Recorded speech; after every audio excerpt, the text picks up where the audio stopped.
Did the city of Los Angeles fail you and your department and our city? It's my job to stand up as a chief and exactly say, justifiably, what the fire department needs to operate to meet the demands of the community. Did they fail you? That is our job, and I tell you, that's why I'm here. So let's get us what we need so our firefighters can do their jobs. Did they fail you? Yes. Ain't nothing changed, nothing new here to see. This ain't nothing but some political maneuvering. America. Welcome to the eulogy, eat it up. It's called political buffoonery. Hey there, everybody, and welcome to This Week in DUMBmocracy, where we showcase some of the dumbest newsmakers of the week.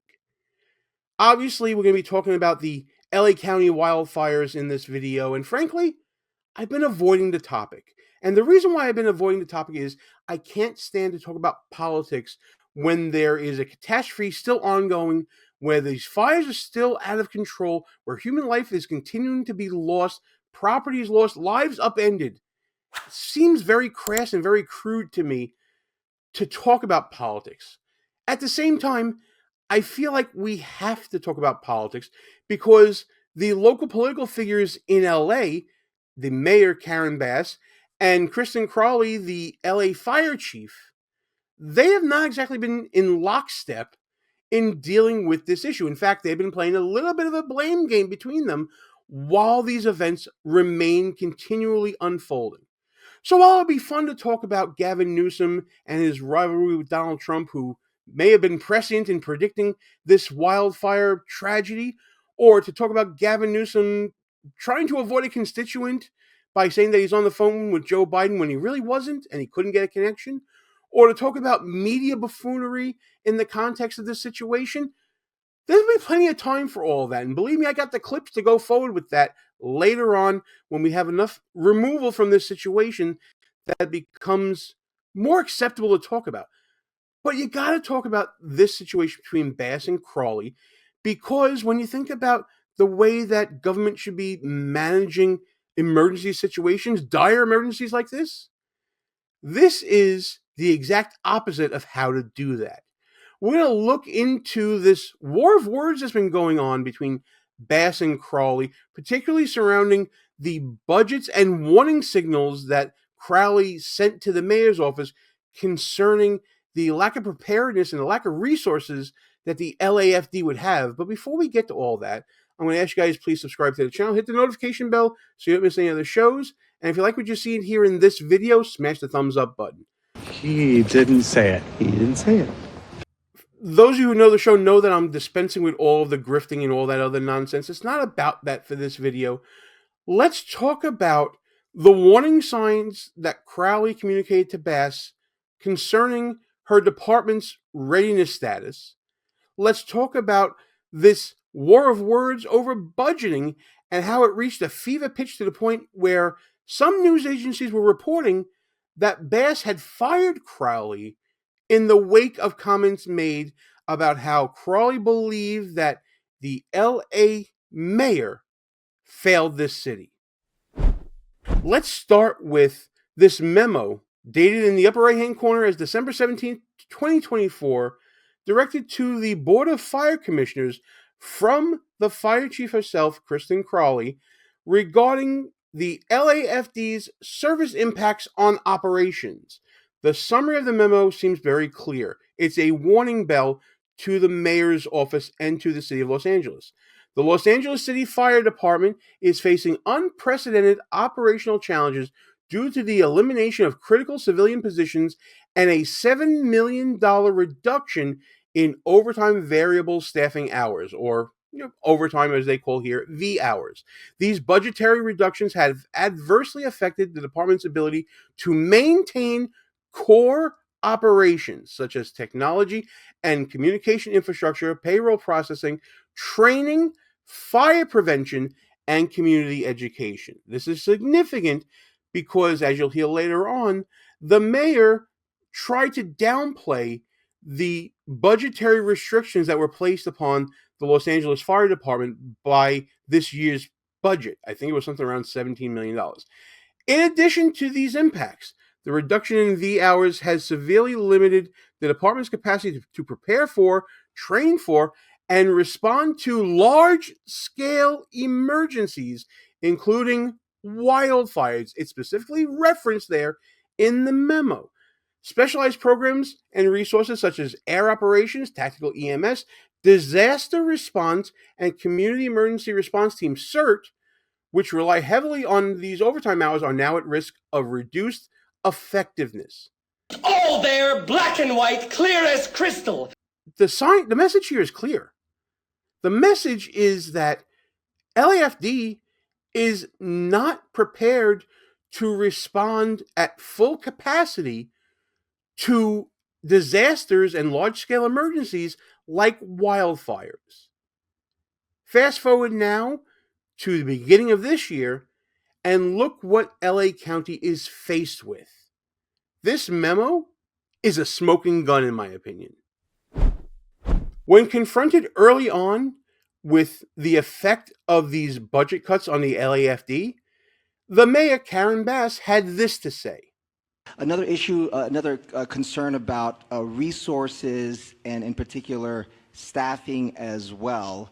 And we heard from firefighters even on the front lines expressing frustrations about, obviously it's a challenge right now. They're bringing in firefighters from all across the western region. But can you address the criticism now over the budget issue and the slashing, $17 million slashing I think of the budget? if you go back and look at the reductions that were made, there were no reductions that were made that would have impacted the situation that we were dealing with over the last couple of days. And then there was a little bit of confusion because money was allocated to be distributed later on, which was actually going to support salaries and other parts of the fire department that were distributed a little later. So I think it's most important to understand that we were in tough budgetary times, everybody knew that, but that the impact of our budget really did not impact what we've been going through over the last few days. Again,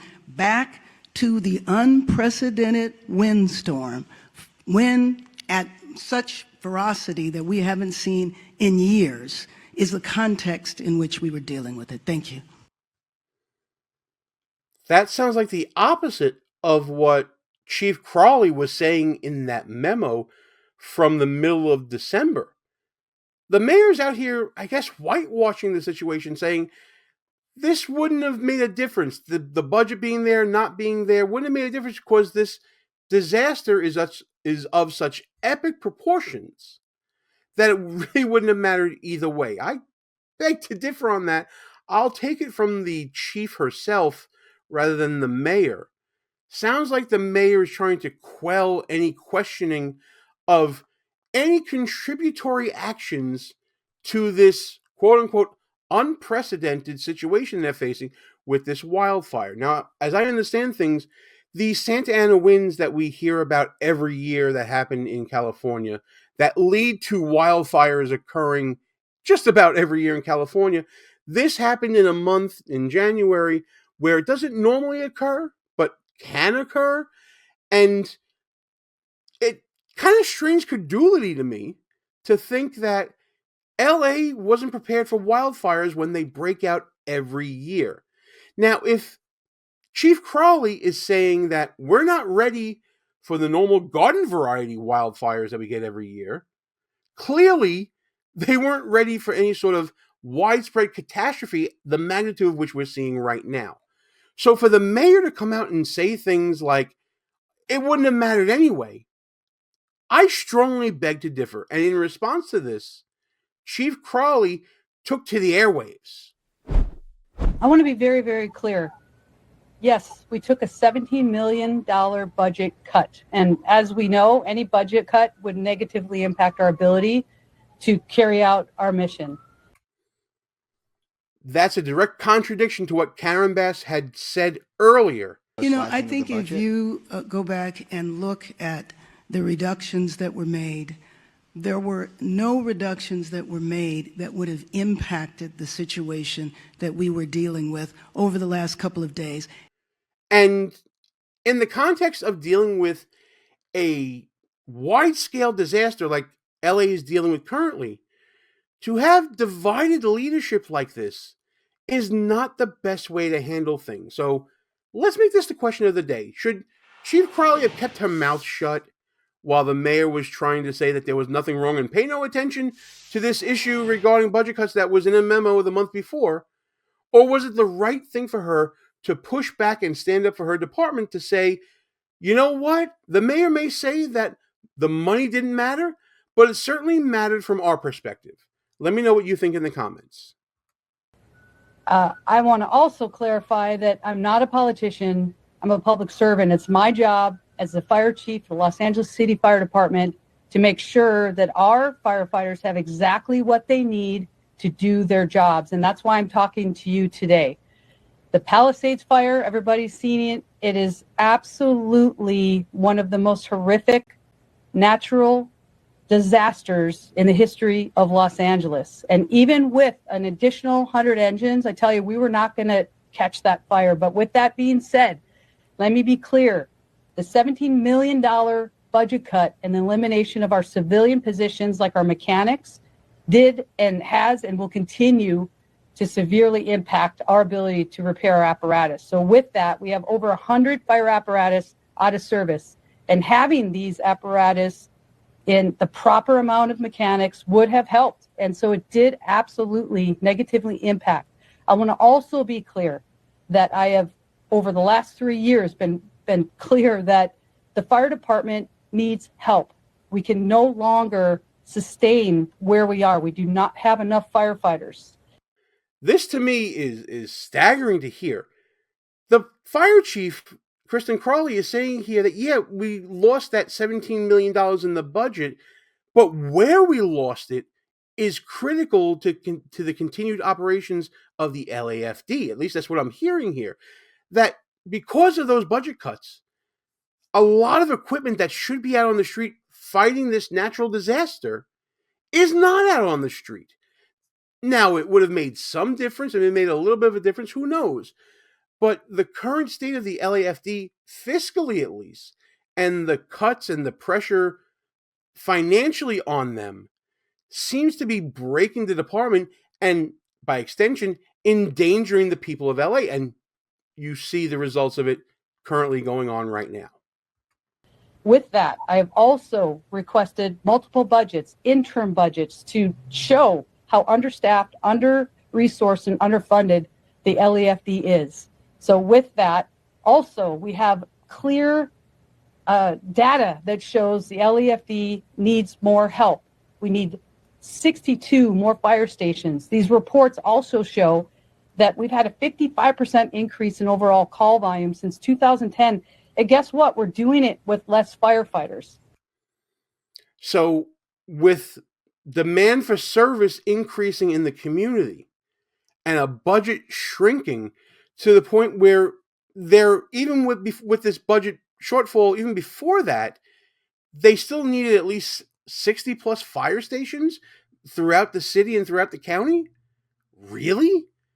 That to me is a powder keg waiting to explode. That to me is some mismanagement. I don't live in LA. I'm not as familiar with California politics as I am with my East Coast stuff, especially in the People's Republic of New York. But if I were to hear things like this coming from the FDNY, I would think that if there was a disaster, oh my goodness, the loss of life would be devastating, catastrophic. The loss of property would be incredible. And that's what they're dealing with here. Now, Chief Crowley is certainly doing an I told you so on air, and she's stepping out of line from Karen Bass. I don't know what prompted this, if she's just sticking up for her department, or if there is a real rift there. And I don't know, maybe Crowley thinks that Bass is covering her own political ass because of all the bad press she was getting already based upon her failure to actually be in LA, or to, I don't know if you want to call it a failure or not, but at the time that these fires broke out, that she was across the world in Africa and wasn't there to manage directly what was going on.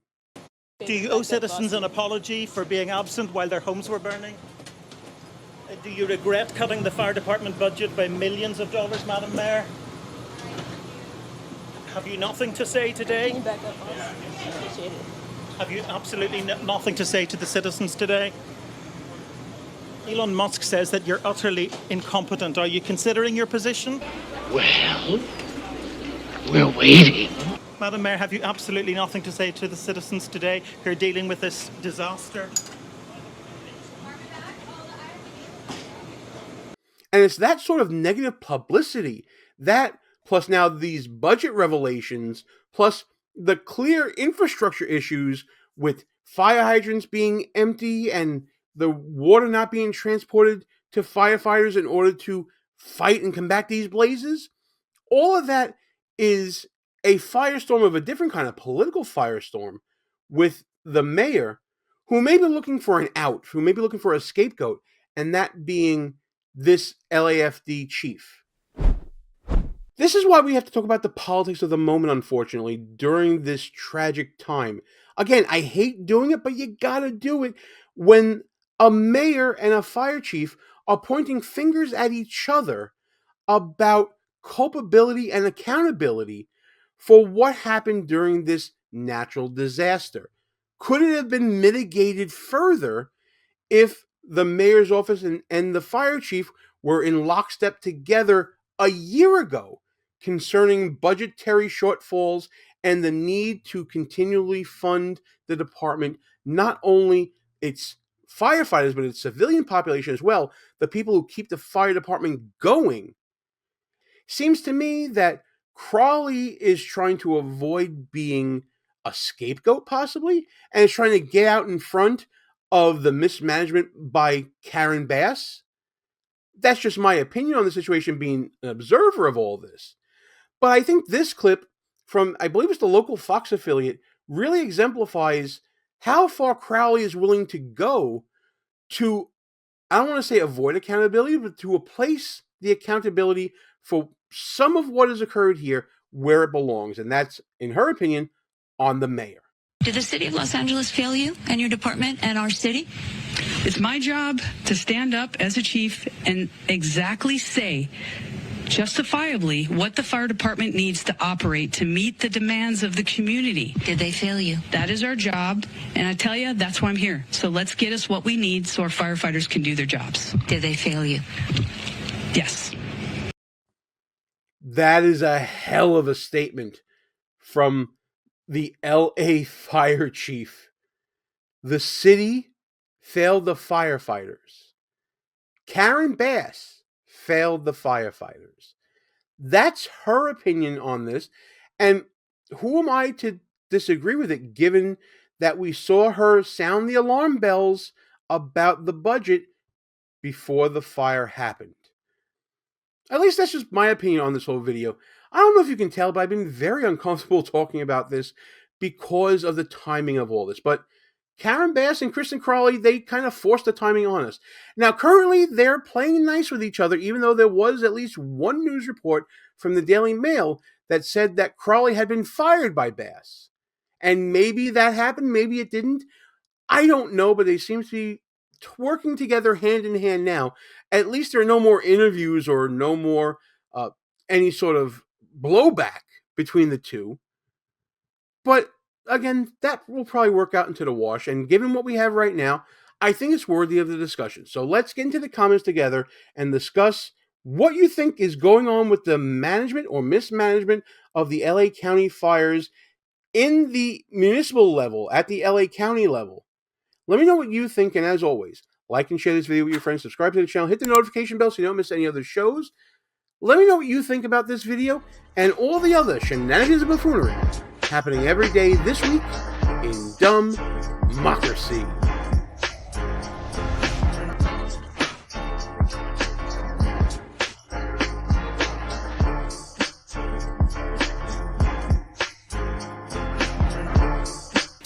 All views and opinions expressed here are not necessarily of the mainstream media and may offend some listeners. It's called political buffoonery.